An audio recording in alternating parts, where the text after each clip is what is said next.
Hello, this is Mike Vrobel from DadCooksDinner.com, and this is how to rotisserie a pork shoulder.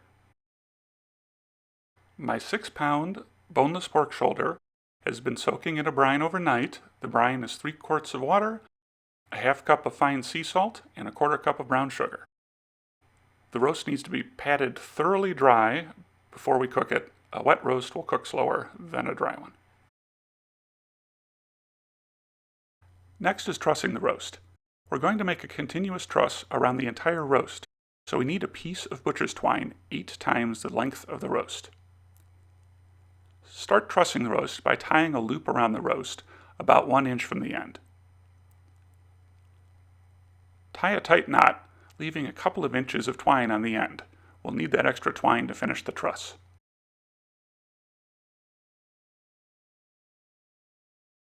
Pull the twine about 1 inch across the top of the roast, then hold that spot in place while circling the twine under the roast.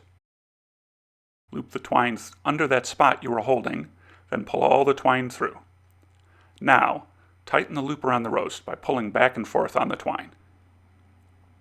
Once that loop is nice and tight, repeat all the way across the top of the roast, pulling back and forth to tighten each loop.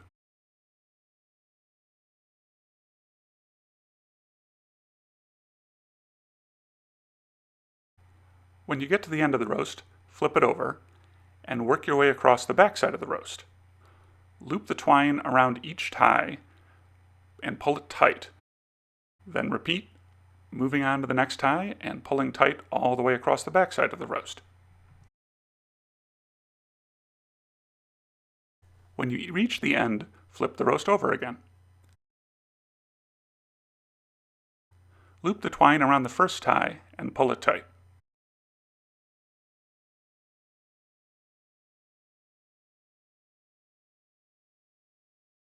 Tie the end you've been working with to the loose end of the first knot.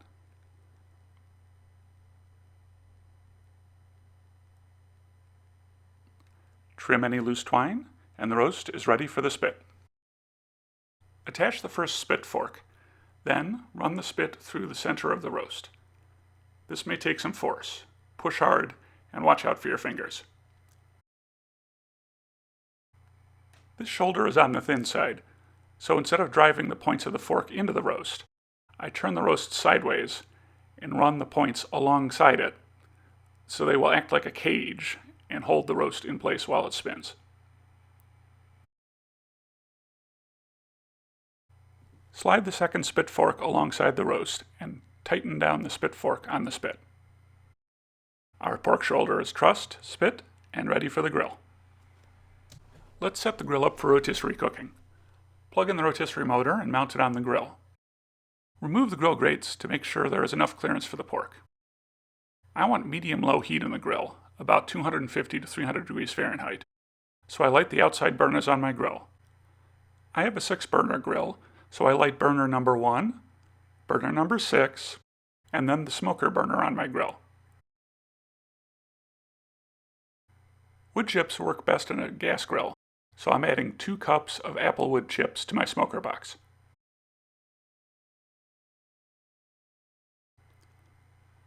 I put a drip pan in the center of the grill, on top of the burner covers over the unlit burners, and now the grill is ready.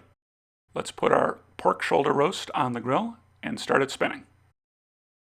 I want to check to make sure that everything is set up properly. The drip pan is centered, and I notice that there's a little flap of pork flopping around on the roast. So I'm going to tuck that in under the trussing twine and restart the motor to make sure everything spins freely.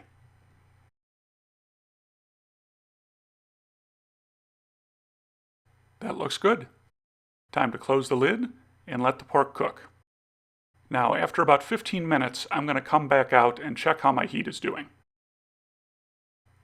I can see that the smoke is coming out well. But the grill's running a little hotter than I want it to, at about 350 degrees. So I'm going to turn down my outside burners from high to medium. This turned the temperature down to 300 degrees Fahrenheit, right where I wanted it.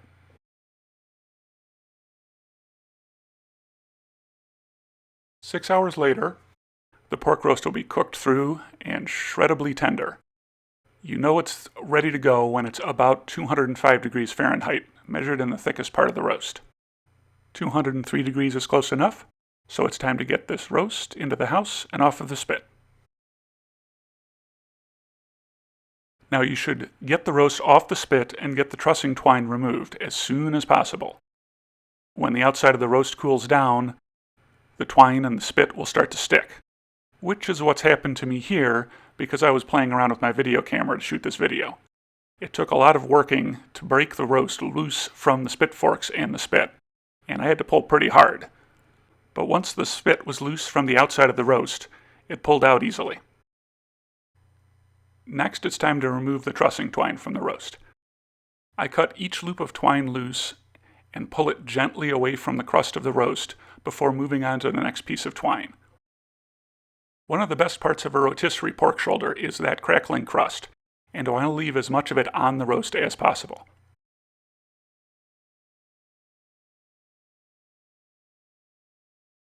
Now, some of the crust is going to stick to the twine no matter what you do, like that piece that just popped loose on me right there. That's okay. Keep working as gently as you can, leaving as much of the crust on the roast as possible. Once you've got all the twine loose, toss it, and let the roast rest for a few minutes to cool down. The difference between the outside, crusty part of the roast and the inside, tender and shreddable part is amazing. As you can see here, all it takes is a pair of forks and I can pull it apart. And there it is, one pork shoulder cooked on the rotisserie. Thanks for watching.